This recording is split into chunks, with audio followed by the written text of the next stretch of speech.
Bonsoir à tous, ravi de vous retrouver, Sahaf Torkom, ravi de vous retrouver dans ce numéro spécial consacré essentiellement à la pandémie du coronavirus qui traverse le monde, mais aussi notre pays depuis plus de 2 mois. J'ai le plaisir de recevoir ce soir le ministre délégué à l'industrie pharmaceutique, le docteur Lotfi Ben Bahmed, avec qui on tentera de passer en revue la situation pandémique chez nous, mais aussi revenir sur l'ensemble des moyens déployés et les mesures prises pour faire face justement à la situation de crise que nous traversons. Docteur Lotfi Ben Bahmed, vous êtes ministre délégué à l'industrie pharmaceutique. Bonsoir. Bonsoir. Merci d'avoir accepté mon invitation. Sahar Mdanek. Merci à vous. Alors, il y a 2 jours, le ministre a émis une instruction, le Premier ministre a émis une instruction pour l'élargissement des secteurs d'activité et l'ouverture des commerces, en plus bien sûr de l'assouplissement du confinement dans certaines wilayas, mais aussi la levée du confinement total dans la wilaya de Blida. Est-ce qu'il s'agit finalement d'un déconfinement progressif et est-ce que ce n'est pas risqué d'avoir pris cette décision en plein Ramadan? Écoutez, d'abord, il faut rappeler des fondamentaux. Le coronavirus est une maladie transmissible, comme il y en a beaucoup. Et cette maladie, à l'image des autres maladies, nous vivons avec, l'humanité a toujours vécu avec ce type de pathologie. Cette pathologie avait la particularité d'être inconnue. Autant nous connaissions la grippe, nous connaissions la rougeole. Quand il y a des maladies inconnues, il y a forcément une forme de panique, une forme de... comment dire? C'est-à-dire qu'à un moment donné, on ne sait pas ce qui va nous arriver, on ne prévoit pas. Et l'Algérie, effectivement, comme beaucoup de pays, a pris des mesures de confinement extrêmes, très importantes, par rapport à l'avancée de la pathologie chez nous, au vu de ce qui se passait dans d'autres pays. Je vous rappelle qu'un certain nombre de scientifiques ou de journalistes spécialisés avaient prédit que l'Algérie, au 15 avril, nous aurions 1000 morts par jour, 10 000 personnes en réanimation. Ce n'est pas du tout le cas. Oui. Le bilan, bien heureusement, nous avons eu des victimes, nous en avons encore. Nous avons un certain nombre de cas chaque jour, nous avons des décès chaque jour, mais la situation est réellement maîtrisée. Donc le confinement qui au début était important, qui était quasiment total, par exemple sur Blida, ou qui était très contraint dans beaucoup de régions, ne trouve pas complètement son utilité au vu, il y avait une asymétrie entre le degré de confinement et l'évolution de la pathologie dans notre pays. Oui. Alors il y a eu, je le disais, plusieurs réouvertures de plusieurs commerces et puis aussi l'élargissement des secteurs d'activité. Le ministère du Commerce a fixé les conditions à satisfaire pour la reprise des activités commerciales, notamment le port de masques, la désinfection des locaux, l'usage de thermomètres. Qui veillera finalement à l'application de ces conditions, Monsieur le ministre? Alors vous savez justement, pour revenir à ce coronavirus, justement, c'est ce qu'il faut savoir, si on devait prendre une image qui... la circulation routière, par exemple, la circulation routière, elle fait des décès chaque jour. Elle fait des décès chaque jour. On n'interdit pas le véhicule, on vit avec parce que c'est un moyen important. Dans la vie de tous les jours aussi, l'environnement est là et les virus sont là, on doit vivre avec. Mais qu'est-ce qui fait que la circulation routière, pourquoi je prends cette image qui n'a rien à voir, pourquoi je la prends ce soir? Il y a ce qu'on appelle un code de la route. Et le code de la route dépend de quoi? Dépend effectivement de la force publique qui est là pour le faire respecter, mais dépend aussi de la conscience de tout un chacun et de la citoyenneté de tout un chacun. Donc dans cette pathologie, il y a 2 choses. Il y a 3 choses peut-être. Il y a la résistance du système de santé. Vous savez, la problématique de cette pathologie, c'est le fait qu'elle soit très contagieuse, que ce soit un virus maniporté, que vous l'avez justement par des poussillons sur vous. Là, nous sommes à distance respectable, nous pouvons ne pas mettre nos masques ce soir. Mais qui faisait que cette maladie était très contagieuse et qu'elle submergeait les systèmes de santé. C'est-à-dire qu'à un moment donné, on a vu en Italie ou en France, ou même aujourd'hui aux États-Unis, les systèmes de santé ne pouvaient plus absorber le nombre de malades qui arrivaient en réanimation. C'est parce que tout le monde tombait malade en même temps. Donc qu'est-ce qu'il faut? Il faut donc justement ce fameux code de la route, il y a 3 choses.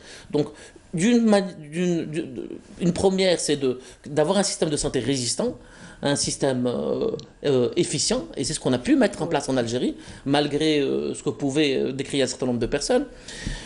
Deuxièmement, avoir aussi un système d'ordre, c'est-à-dire des walis, la police, nos concitoyens, les parents par rapport à leurs enfants, les les personnes qui sont plus influentes dans le quartier par rapport aux autres. En fait. Voilà. Et enfin, la conscience de tout un chacun. Donc, qui fait que ce système puisse fonctionner. Il y a eu un avant, un après coronavirus. Nous avions des modes sociaux, des modes de fonctionner, des modes de se dire bonjour, de travailler. Aujourd'hui, un après-coronavirus ou un pendant qui va peut-être nous changer nos comportements. L'avant et l'après-coronavirus, peut-être, vous savez, l'humanité a changé de comportement, a adapté son comportement par rapport à son environnement. Absolument. Et bien, ce coronavirus qui a apparu dans notre environnement va devoir nous faire changer nos comportements. Et donc, il y aura le rôle de la santé, du système de santé, le rôle des pouvoirs publics, mais aussi le rôle de nos concitoyens qui doivent observer justement ces règles de distanciation et ces règles d'hygiène qui sont nécessaires pour limiter la transmission. Oui, c'est un appel à la conscience en fait collective. Alors les Nations Unies ont salué les mesures courageuses prises par l'Algérie dans la lutte contre la propagation du coronavirus, dès la déclaration des premiers cas de contamination, en optant notamment pour l'instauration du confinement. Est-ce qu'aujourd'hui on considère finalement que le pic est derrière nous, que le danger est passé? Écoutez, lorsque vous gravissez une montagne, vous ne connaissez pas le pic qu'à la descente. Oui. Nous sommes dans une descente tout de même. Hein. On voit les chiffres au fur et à mesure et nous voyons qu'il y a eu des plateaux. Et alors le pic, est-ce qu'il est passé ou pas? Nous le saurons à la fin de l'épidémie. C'est comme la mortalité. Vous savez, contrairement à ce que pourraient croire les gens, très souvent, on connaît le nombre de victimes d'une épidémie en comparant une année par rapport à une année normale. Oui. Et c'est donc que l'année prochaine que nous pourrions réellement avoir une évaluation statistique. Sur le pic, effectivement, on peut dire qu'aujourd'hui, beaucoup l'ont dit, moi je ne m'hasarderai pas à le faire, parce que nous ne sommes pas à la fin de l'épidémie, c'est qu'à la fin de l'épidémie qu'on pourra le savoir. Mais la tendance est réellement baissière, on le voit sur le nombre de décès au quotidien, bien sûr, si nos concitoyens restent sérieux dans leur comportement. Vous avez dit tout à l'heure que la situation est maîtrisée. Effectivement, on est loin du scénario apocalyptique qu'on a pu observer dans d'autres pays. Est-ce qu'on a aujourd'hui des données qui nous expliquent qu'est-ce qui a fait qu'on évite justement ce scénario apocalyptique, qu'on ait autant de morts que dans d'autres pays comme l'Italie ou l'Espagne? Tout simplement parce qu'on a été proactifs. Contrairement à ce qu'on entend ça et là, le gouvernement algérien a su prendre les mesures dès le début. Je rappelle que nous avons pris ces mesures de confinement, par exemple, ou de fermeture des écoles, ou de fermeture des transports, ou même d'interdiction du train. Oui. Vous savez, dans les pays développés, jusqu'à maintenant, il y a des trains. Nous avons tout interdit dès le début. Et 2 ou 3 semaines avant que le virus ne soit au niveau de ce qu'il était dans les pays européens, nous avons interdit nos universités 2 jours avant la plupart des pays européens. Nous avons interdit nos matchs de foot. Enfin, on a pris ces mesures pour ralentir la transmission. Et puis, deuxième chose, notre comité scientifique, auquel j'ai l'honneur de faire partie, nous avons mis aussi en place un protocole thérapeutique auquel on croit dur comme fer, oui. Effectivement, sur lequel nous avons des résultats. Oui. En tout cas, nous voyons l'ensemble des praticiens, des cliniciens qui l'utilisent à travers tous les services Covid d'Algérie, avoir des résultats qu'ils estiment pertinents. Et nous avons beaucoup de guérisons. Et nous estimons que entre ces mesures de confinement, c'est ce protocole thérapeutique, mais aussi je veux dire, l'engagement de nos concitoyens. Hein, on parle souvent de l'indiscipline de nos concitoyens. Cette fois-ci, on peut le dire quand même, dans beaucoup de régions, beaucoup de quartiers de notre pays, les gens ont été très conscients et ont su et ont suivi avec discipline les mesures qui avaient été prises par les pouvoirs publics. Oui. Alors on dit que cet allègement du confinement vient atténuer les effets de la crise sanitaire sur les plans économiques et sociaux. Peut-on avoir une idée des répercussions économiques justement de la crise? À quoi doit-on s'attendre finalement après la pandémie? Alors il est clair que dans le monde entier, aujourd'hui, vous savez, lorsque d'abord, je ne vais pas revenir sur l'énergie, le pétrole qui a beaucoup baissé, parce qu'il y a une crise à la fois de la demande et de l'offre.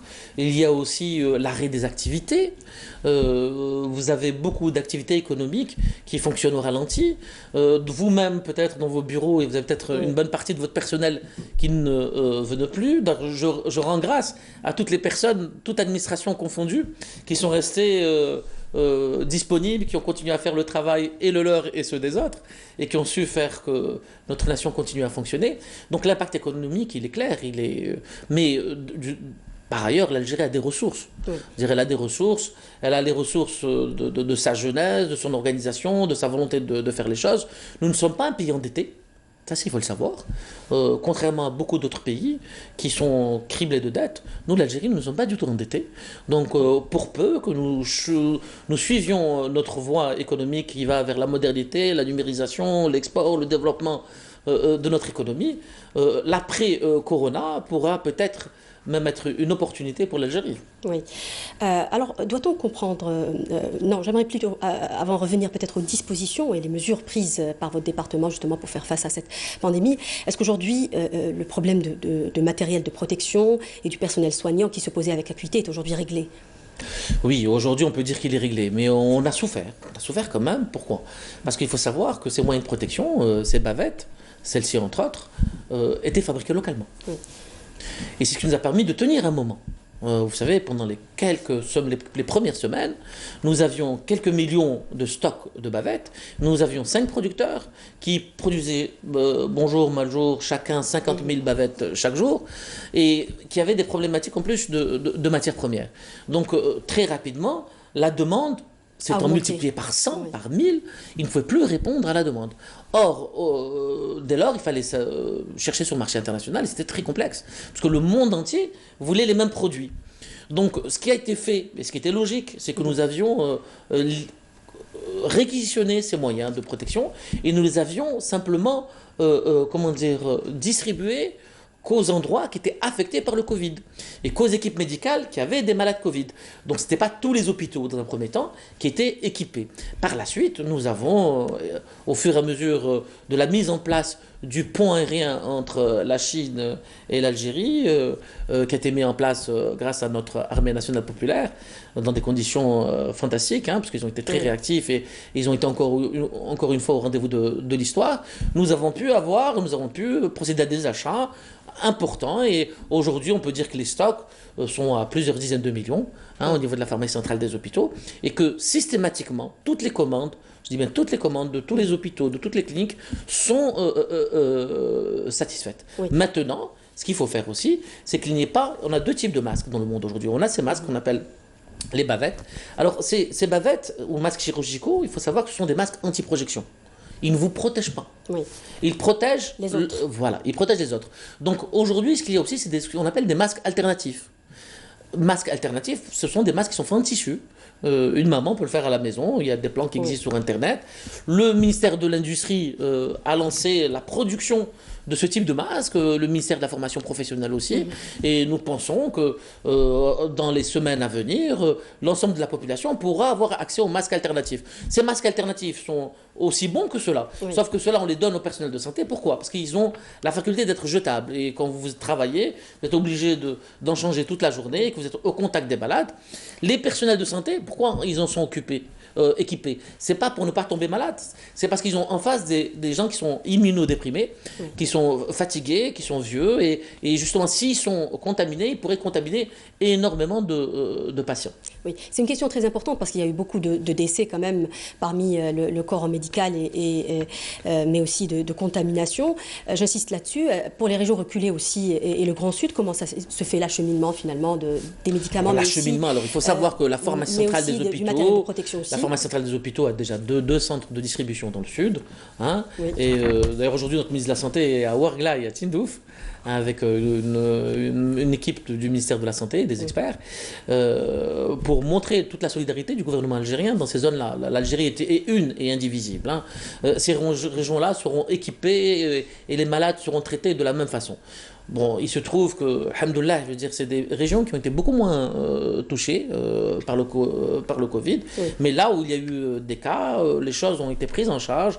Nous avons mis en place à la fois la possibilité de faire des tests de biologie dans certaines régions et nous avons distribué des tests rapides dans ces régions parce que vous savez, le problème du test PCR, c'est qu'il fallait le récolter, l'acheminer, le transporter pour enfin avoir le résultat. Voilà, faire une ou deux encore étapes avant de faire l'analyse et avoir le résultat. Donc quand vous savez dans le sud entre deux villes il peut y avoir 800 km, donc on a mis à disposition des tests rapides.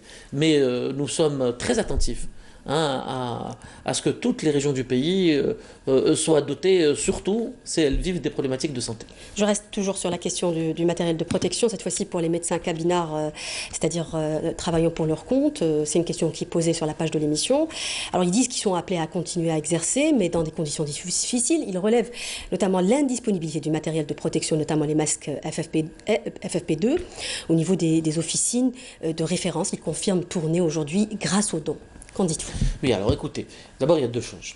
La première chose, c'est qu'effectivement, vous avez parlé de pharmacien référent. Oui. C'est que le ministère de la Santé, à travers mon département, nous avons mis en place, avec les pharmaciens d'officine, oui, les médecins libéraux, leur syndicat, le syndicat des pharmaciens d'officine, l'ordre des pharmaciens d'officine et aussi l'association des distributeurs, nous avons mis en place un circuit qui permettait aux distributeurs de récupérer les moyens de protection au niveau de la pharmacie centrale des hôpitaux, de les distribuer dans des pharmacies référentes. Ces pharmacies référentes étaient chargées de distribuer aux médecins. La problématique qui s'est posée, c'est que beaucoup de médecins libéraux avaient fermé. Ils n'étaient même pas identifiables. D'ailleurs, ça posait, alors que beaucoup de pharmacies étaient ouvertes, certains radiologues sont restés ouverts, certains centres d'imagerie, certains cabinets médicaux ont resté ouverts, d'autres ont complètement fermé. D'ailleurs, il y a même des dotations de masques aujourd'hui qui sont dans des pharmacies référentes qui n'ont pas été récupérées par les médecins parce qu'ils n'ont jamais réouvert. Sur les masques FFP2, il faut savoir que ça dépend de la spécialité qu'exerce le médecin. Je parle d'une directive de l'Organisation mondiale de la santé de février 2020. Oui. Les masques FFP2 étaient destinés au personnel de santé qui faisait des actes invasifs. Alors, le chirurgien dentiste, oui, certaines pathologies qui travaillent sur la sphère ORL. Un médecin qui ferait juste certains gestes, lui, un masque, une bavette suffirait.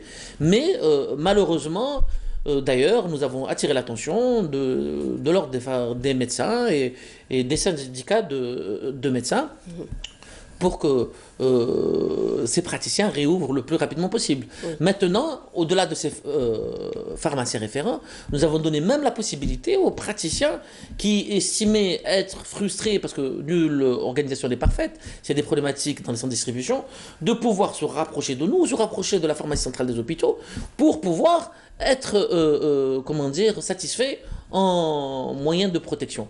Mais vous savez cette problématique et vous pouvez voir à travers les télévisions du monde entier, les médias du monde entier, elle a été globale dans le monde. Du jour au lendemain, vous devez tout réorganiser, tout un système qui n'existait pas et répondre à des besoins.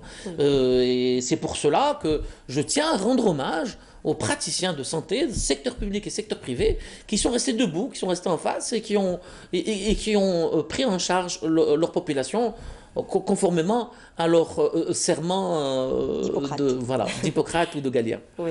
Alors les capacités de dépistage vont-elles être augmentées, Aujourd'hui, on compte en Algérie 3382 cas confirmés et 425 décès. Est-ce qu'on pense augmenter les capacités de dépistage aujourd'hui? Combien qu'on en fait déjà? Alors elles augmentent constamment. On doit en faire plus de 1000 aujourd'hui. Ça peut aller jusqu'à 2000 dans les jours qui viennent, puisque on augmente Vous savez, la problématique qui s'est posée, parce que les gens disent pourquoi on n'avait pas de dépistage? Tout simplement parce que ça n'existait pas. Oui. Le virus n'existait pas. Donc quand le virus a été découvert, il a fallu décrypter le génome, avoir ce qu'on appelle l'amorce. Cette amorce a dû être adaptée à un certain nombre de matériels qui était la PCR. Oui. Et puis il fallait avoir un laboratoire P2, c'est-à-dire qu'il ne faut pas avoir la PCR, mais avoir tout ce qu'il va avoir. Et il faut avoir la formation aussi pour pouvoir faire cette manipulation. Oui. Donc ce qui a fait... Ça, c'était au tout début de la pandémie. Oui, c'est pour cela que notre stratégie, ça a été d'augmenter le nombre de plateformes PCR au fur et à mesure mises à disposition. Ça avait commencé par Alger, après Oran, après Constantine, après maintenant on a Béjaïa, Batna, Ouargla, on en a une douzaine. On fait combien de tests aujourd'hui, monsieur le ministre? Je n'ai pas le chiffre exact aujourd'hui, je ne pourrais pas vous le dire aujourd'hui, mais cette semaine ça devrait augmenter vraiment d'un pas parce qu'on a eu 3 nouveaux centres cette semaine. On a eu un problème aussi de kits de transport. On a eu une troisième commande aussi de... Voilà, on a eu... alors là, les quantités existent. Oui. En réactif, en kit de transport, et aussi il y a un kit d'extraction. Il faut... À un moment donné, on avait un problème de kit de transport. Oui. Ben, figurez-vous que maintenant, on les produit en Algérie. on s'est débrouillé. Ben, le génie algérien, c'est ça. Vous savez, quand vous êtes en guerre, vous trouvez des solutions. Oui. Et un produit qu'on achetait en devise forte, qui était assez cher, qui est assez complexe, est produit aujourd'hui par l'Institut Pasteur et par un opérateur privé. Il est fabriqué en Algérie, il nous permet d'avoir nos propres kits de transport. Comme demain aussi, dans le même cadre, nous allons lancer les tests rapides qui aujourd'hui deviennent...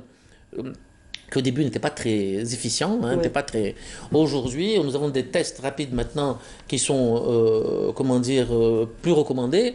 Et aujourd'hui, nous allons avoir un opérateur local qui va commencer à les fabriquer et qui a une capacité de production de 40 000 tests par jour. Vous anticipez un peu sur ma prochaine question, parce que j'allais vous dire pourquoi on n'a pas pensé à impliquer les laboratoires privés, par exemple, pour le faire. Si, il y a des laboratoires privés. Oui. Il y a des laboratoires privés qui le font même gratuitement, qui ont donné leur matériel gratuitement pour prendre en charge. Pourquoi? Parce qu'au début, on avait une problématique, je veux dire, de savoir-faire et puis de responsabilité. Il s'agit d'échantillons, vous savez, c'est pas tout le monde qui voulait recevoir du virus chez eux. Et pour ça que je rends hommage aux laboratoires privés qui ont mis leur plateforme gratuitement, leur personnel, qui sont mis en danger pour pouvoir sauver leurs concitoyens.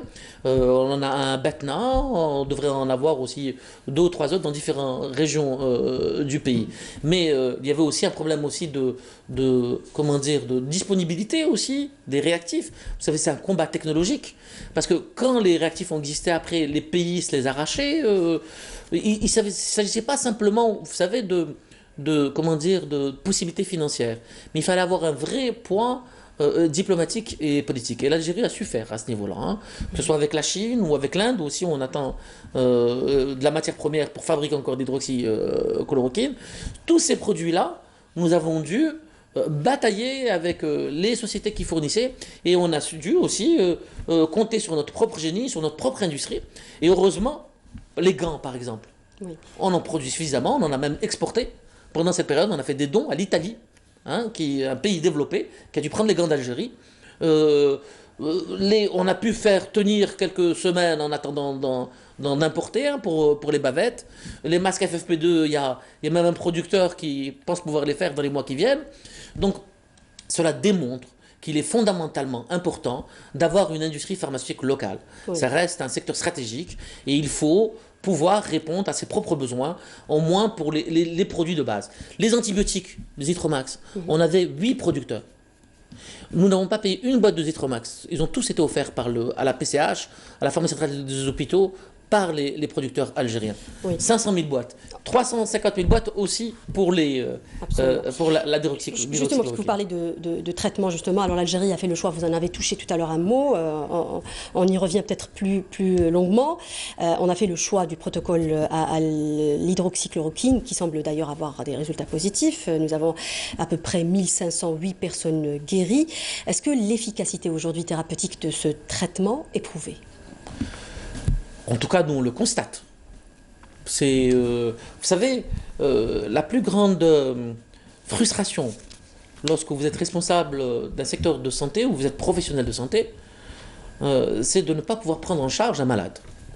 Et dès que nous avons vu que dans certains pays, notamment en Chine, que ça commençait en Chine, que les malades qui prenaient ce type de traitement, parce qu'eux, ils avaient des lupus ou de la polyarthrite rhumatoïde, n'étaient pas touchés, ou étaient beaucoup moins touchés par ce virus, et que ces études avaient été reprises notamment par quelqu'un du sud de la France qui est devenu très connu, enfin, même dans nos réseaux sociaux, eh ben, nous avons réquisitionné qu'il fallait en avoir. Vous savez, produire ce médicament, c'était pas très compliqué. Il fallait avoir la matière première, il fallait pouvoir le faire, mais il faut un mois et demi, excusez-moi, il fallait 1 mois et demi ou 2 mois pour le faire. Personne n'avait le temps de le faire.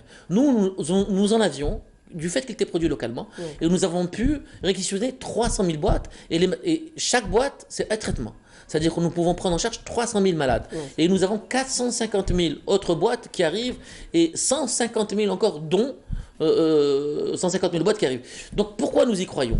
Nous y croyons. Effectivement, je lis comme vous ce qu'il y a dans la littérature aujourd'hui et dans les médias internationaux, où un certain nombre de pays, où un certain nombre de journalistes décrivent ce traitement. Mais ils parlent des effets secondaires. Il ne parle pas du fait qu'il ne fonctionne pas. Parce que personne ne peut dire, il n'y a pas eu d'essai clinique pour montrer qu'il fonctionnait, pas d'essai clinique pour montrer qu'il ne fonctionnait pas. Mais ils avaient peur des effets secondaires. Or, chez nous, il faut savoir que dans notre protocole, le comité scientifique a été très clair. Le malade fait un électrocardiogramme au début, avant de prendre le traitement, et il en fait après. Et s'il représente certains dangers, on ne lui donne pas ce traitement. On lui donne un autre traitement à base d'antiviraux. Donc nous évitons cet écueil de traitement. Et puis, ça dépend du dosage que vous utilisez.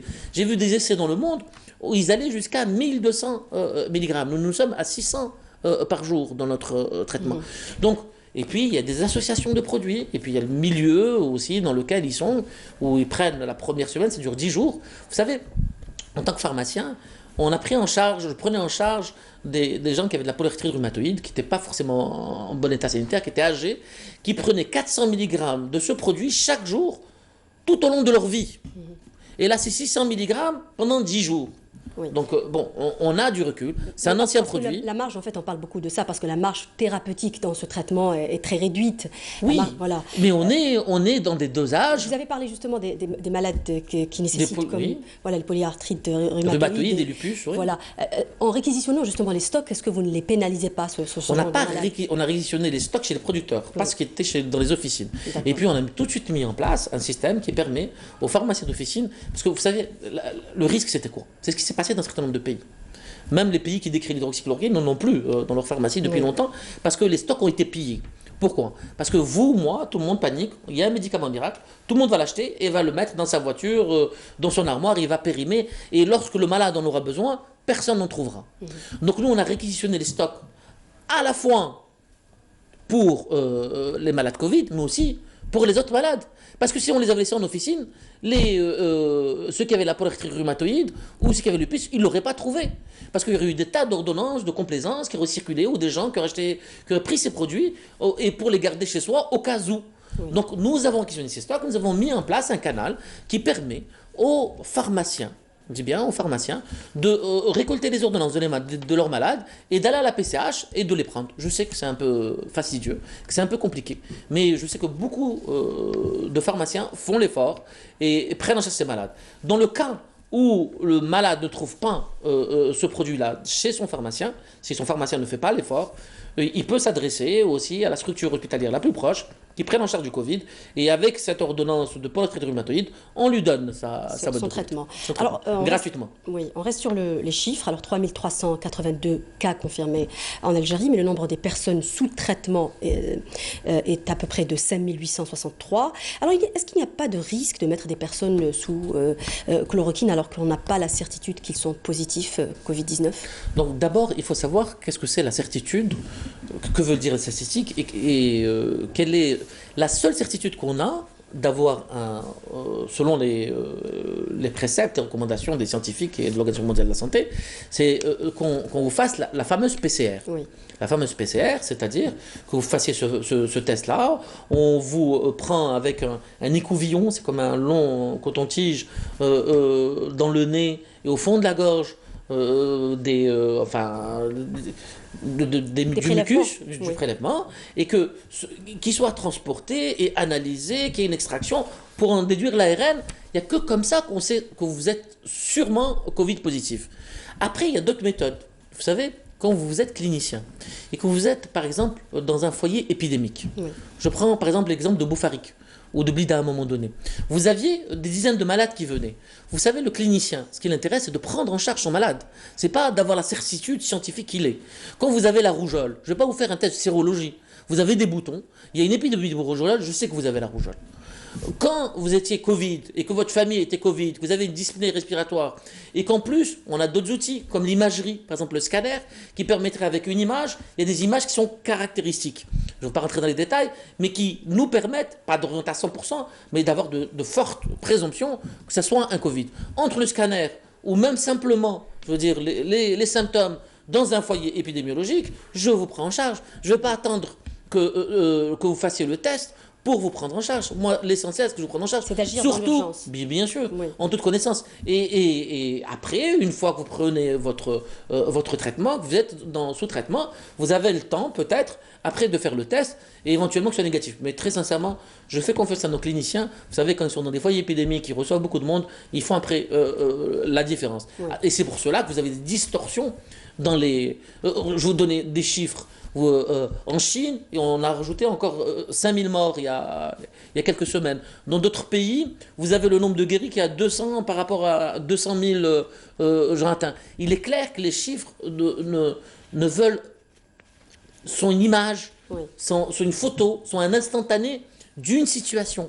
Mais on ne peut pas les prendre d'une manière scientifique rigoureuse. Ce qui est important, c'est les tendances.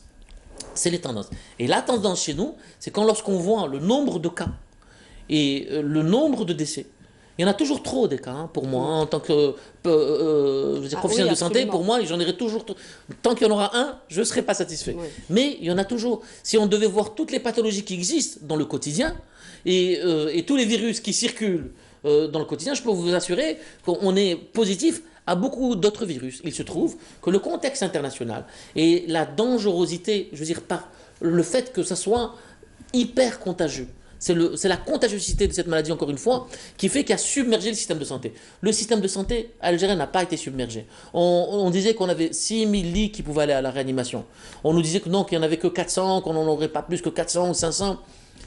Bon, on avait beau expliquer, on ne nous croyait pas. On n'a eu que 40 personnes qui avaient besoin de réanimation. C'est pour vous dire que, quelque part, le système de précaution qui a été pris entre le confinement très tôt et la prise en charge thérapeutique et la force de notre système de santé a fait que ça fonctionnait. Alors, je pense qu'il y a des moments, il faut dire que être satisfait quand même d'une situation, et on ne peut être que satisfait. Je préfère être algérien en Algérie aujourd'hui que français en France ou italien en Italie. Oui. Alors, on reste sur les traitements. Nous, on a fait le choix, on le disait à l'instant, du protocole à l'hydroxychloroquine. Mais, entre-temps, les grands laboratoires pharmaceutiques se livrent donc une véritable bataille pour la découverte de nouveaux traitements, mais aussi de vaccins. Est-ce que nous sommes à jour et est-ce qu'on se prépare à ce genre aussi de protocole de traitement éventuellement? Bien sûr. Alors, d'abord, on utilise des antiviraux.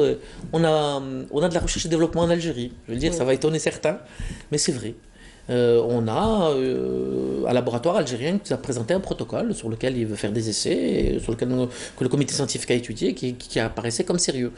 Nous avons déjà l'hydroxychloroquine. Nous savons déjà, avec l'hydroxychloroquine, que ça fait baisser de beaucoup la charge virale. Maintenant, il y a d'autres traitements qui pourraient apparaître et nous sommes attentifs. Nous, ce qui nous intéresse, madame, c'est de prendre en charge nos patients. Nous ne sommes pas pour une chapelle contre une autre. Vous savez, dans beaucoup d'autres pays, l'intérêt économique ou la lourdeur administrative fait que des fois, on perd le bon sens. Alors, ce qui est important, c'est le bon sens. Ce sont les chiffres. Combien on a de malades? Quelles solutions on peut mettre en place? Quels médicaments on peut produire? Qu'est-ce que nous pouvons mettre à disposition de nos patients? Et oui, sur la recherche et le développement, comme je vous l'ai dit, nous sommes ouverts et nous avons des propositions. Il y a eu des propositions un peu loufoques à un moment donné, mais là on a des propositions très sérieuses de certains laboratoires pharmaceutiques algériens qui font de la recherche et le développement, qui nous proposent des choses sur lesquelles nous sommes attentifs et nous espérons, et qui sont sur des pistes intéressantes, qui sont au même titre que celles de Gilead, un des laboratoires phares dans le monde, sur le même type de recherche avec des molécules cousines. Oui. Alors pour rester justement sur cet esprit d'initiative, il n'y a pas que du mauvais finalement dans la pandémie du coronavirus. On a vu l'émergence de beaucoup d'associations qui ont émergé, par exemple pour la collecte de dons ou pour faire à manger au personnel soignant. Il y a aussi ceux qui veulent proposer des plateformes numériques pour la gestion de la crise. Alors comment vous réagissez à ce genre d'initiative? Est-ce que ces gens-là peuvent entrer en contact avec vous? Parce qu'on a eu beaucoup de propositions sur la page Facebook par exemple de l'émission, des gens qui veulent absolument vous contacter pour vous proposer leur aide. D'abord, je voudrais leur dire merci. Parce que, vous savez, lorsqu'on était au ministère les premiers jours et qu'on voyait les scénarios catastrophes qu'on nous renvoyait chaque jour, on avait beau se préparer, on était très inquiets.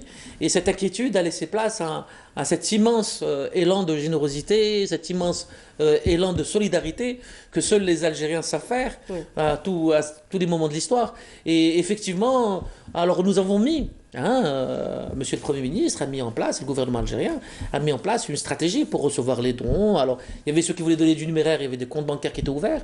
Il y avait une cellule de crise interministérielle qui prenait en compte aussi un certain nombre de dons. Tout ce qui était matériel médical, médicaments, bavettes ou autres, il y avait la pharmacie centrale des hôpitaux. Et enfin, au niveau de notre ministère, nous écoutons bien sûr l'ensemble. Ils sont priorisés, hein, ils sont écoutés très régulièrement. J'entends... je reçois des gens qui proposent des choses dans la télémédecine, d'autres qui proposent des protocoles thérapeutiques, d'autres enfin qui avaient effectivement des logiciels très pertinents pour l'épidémiologie. Et à chaque fois, nous discutons avec ces gens-là. D'abord, il faut savoir qu'il y a le comité scientifique qui s'est réuni. Et très souvent, il y a un premier filtre qui se fait avec notre administration ou nos conseillers. Et très souvent, après, nous recevons ces gens-là au comité scientifique lorsque nous voyons que leurs propositions peuvent être pertinentes pour pouvoir améliorer les choses. C'est ça aussi la nouvelle Algérie et la nouvelle République. C'est cette ouverture d'esprit qui s'ouvre vers le monde associatif. Et je pense que beaucoup de gens l'ont perçu et beaucoup de, comment dire, de capacités qui étaient complètement renfermées. On a vu même nos industriels aller pas simplement sur un élan de générosité, mais essayer. Ils savaient qu'aujourd'hui, ils pouvaient trouver aujourd'hui une oreille, une écoute, et que on pouvait transcender la paralysie quelque part dans laquelle nous étions et que nous pouvions aller vers autre chose. Et effectivement, c'est les moments durs dans la vie, c'est les moments de guerre, les moments d'épidémie qui font que les sociétés se transcendent et combattent ensemble. Je vois l'Algérie unie aujourd'hui et j'en suis très satisfait. Oui. Alors, sur les questions justement Facebook, sur la page Facebook donc, de l'émission, il y a d'autres questions, pas uniquement en rapport avec le coronavirus, mais aussi en rapport avec l'industrie pharmaceutique d'une manière générale. Alors, les téléspectateurs s'indignent, notamment par rapport à la rupture de stock de certains médicaments. Je cite, entre autres, parce qu'il y a eu beaucoup de questions là-dessus. Je cite entre autres le Levothyrox, la Ventoline, la morphine ou encore la vitamine D. Alors pourquoi ces médicaments ne sont pas produits localement? Et puis aussi, pourquoi, comment faire pour mettre fin concrètement aux pénuries? Alors très sincèrement, bon, je vais vous répondre aux deux questions, je ne vais pas m'en départir. D'abord, c'est 4 mauvais exemples. Parce que ces produits sont disponibles. D'accord. Et ils sont disponibles, on a l'impression que c'est du copier-coller.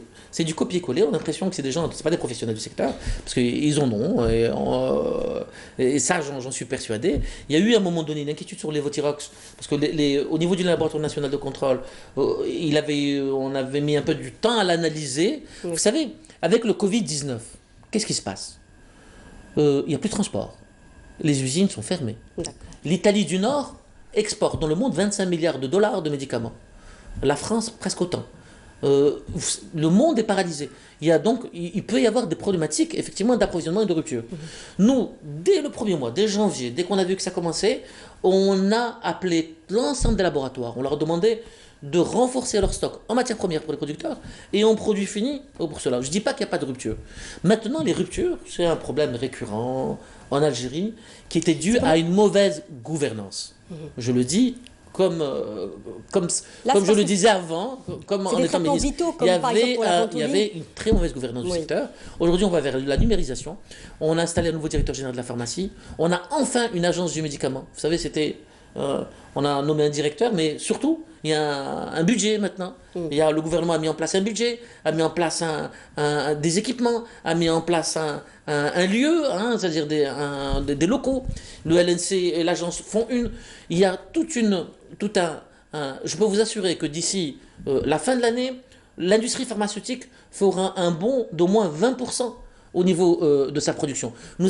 J'ai trouvé des dizaines d'initiatives d'unités de production quasiment gelées pour des problématiques administratives, pour ne pas dire bloquées, parce que pour protéger d'autres personnes. Et aujourd'hui, nous sommes en train de numériser, parce qu'en numérisant, qu'est-ce qu'on apporte? On apporte de la transparence. Et en ayant de la transparence, on peut faire notre mission aujourd'hui, c'est que la production, l'importation n'est que le complément de la production nationale. Et on a bien vu dans cette période-là qu'il était important d'avoir une production nationale solide et de qualité. Et aujourd'hui, nous menons en place une politique à la fois de transparence, de numérisation, de modernisation, mais aussi de réglementation. En 3 mois, on a mis en place au moins 4 décrets. 4 décrets exécutifs qui vont qui vont bientôt être promulgués, ces 4 décrets vont remettre en place un nouveau système réellement pertinent et va remettre aux normes le pharma en Algérie. En ayant une traçabilité pour le produit pharmaceutique, dans les 3 ans, la boîte de médicaments aura un numéro de série, comme dans les pays les plus développés au monde. C'est-à-dire on saura par qui elle a été produite ou par qui elle a été importée, par qui elle a été distribuée, par quelle pharmacie elle a été achetée et par quel malade elle a été consommée. Ça c'est bien parce qu'il y a une autre question justement qui est dans le même ordre d'idée qui dit que le peuple n'a pas confiance aux importateurs privés. L'importation des médicaments doit revenir exclusivement à l'État. On ne fait pas de business avec la santé des citoyens. Vous savez, il y a le rôle de l'État est important. Mais le rôle de l'État doit être important dans des secteurs stratégiques. On voit la pharmacie centrale des hôpitaux, qui est le rôle de l'État, qui s'occupe de tous les produits pour le cancer, pour tout type de pathologies lourdes, des médicaments hospitaliers. C'est ce qui se fait dans tous les pays du monde. Après, il y a l'univers de la pharmacie. Et justement, il y avait très peu ou une très mauvaise communication. C'est ce qu'on va essayer de faire aussi avec les industriels pharmaceutiques. On a aujourd'hui, on fabrique, on produit plus que le Maroc et la Tunisie réunis. Il faut savoir qu'aujourd'hui, nous produisons près d'1,8 milliard d'euros en Algérie. Autant que l'importation. Nous avons 95 unités de production qui sont aux dernières normes internationales. Et ce n'est pas du montage, hein. Ce n'est pas du conditionnement, c'est de la production. C'est-à-dire on part de la matière première, on arrive au produit fini, en créant de la valeur ajoutée. Et nous, aujourd'hui, on veut que cette valeur ajoutée, elle profite à l'Algérie en allant aussi vers l'export. Et c'est notre objectif. Et nous espérons faire comme un certain nombre de pays, comme l'a fait la Suisse, comme l'a fait la Jordanie aussi dans la région MENA, de devenir une plateforme, un hub pour le pharma, pour la région Middle East, North Africa et pour l'Afrique. Avec notre profondeur stratégique, nous sommes persuadés que nous pouvons être une solution aussi pour couvrir les besoins de santé de notre continent. Justement, est-ce qu'on a pensé, dans ce projet justement de relance de l'industrie pharmaceutique, est-ce qu'on a pensé à associer des compétences algériennes? Nous avons des sommités à l'étranger, pour ne citer que ces deux-là, par exemple Ilyes Zerhouni ou Mohamed Saïd, qui sont des sommités. Est-ce qu'on a pensé justement à les faire associer? Ils ont déjà été consultés avant, ils sont constamment consultés, oui. Il n'y a aucun souci à ce niveau-là. Il n'y a pas que ces personnes qui passent à travers les médias, même si ceux-là sont d'imminents, effectivement, qui ont été à la tête de très grands laboratoire, mais nous avons des compétences à la fois internationales qui viennent en Algérie. Vous savez, dans les investisseurs qui ont ouvert des unités de production en oncologie, en hémato ou des médicaments pour l'hépatite C, c'est très souvent des gens qui ont été formés à l'étranger et qui sont revenus dans leur pays investir et qui aujourd'hui mettent en place des thérapeutiques algériennes au profit des malades algériens. Donc, très sincèrement, peut-être que nous avons la problématique de ce secteur, c'est d'avoir pas assez communiqué ou mal communiqué. Mais mon premier objectif, comme je l'ai dit tout à l'heure, c'est le patient algérien. Oui. C'est d'avoir un médicament disponible, on en a parlé, c'est fondamental, en finir définitivement avec les ruptures. Et là, on est dessus, on va trouver le moyen d'avoir la traçabilité du produit pharmaceutique et de mettre tout le monde devant ses responsabilités et aussi de définir ce que c'est les médicaments essentiels. Il ne s'agit pas de confondre tout et n'importe quoi. Et enfin aussi de mettre en place de la transparence. Et c'est en mettant en place de la transparence que nous pourrons mettre en place un système, une industrie pharmaceutique digne des meilleurs standards internationaux. Nous n'avons plus de temps, Monsieur le Ministre, mais peut-être terminer sur un mot très brièvement, un mot sur la prévention, puisqu'on est en pleine pandémie du Covid-19, peut-être par rapport à ces mesures d'allègement du confinement, appeler les gens à plus de précautions. Oui, bien sûr. De toute façon, je le dis à chaque fois. On le dit à chaque fois, votre vie est entre vos mains. Votre vie, celle de vos enfants, celle de vos familles. Alors, préservez-vous afin de préserver tout le monde. Merci beaucoup, Monsieur le Ministre, de nous avoir accordé de votre temps. Merci à vous de nous avoir prêté attention. Je vous donne rendez-vous la semaine prochaine. Au revoir.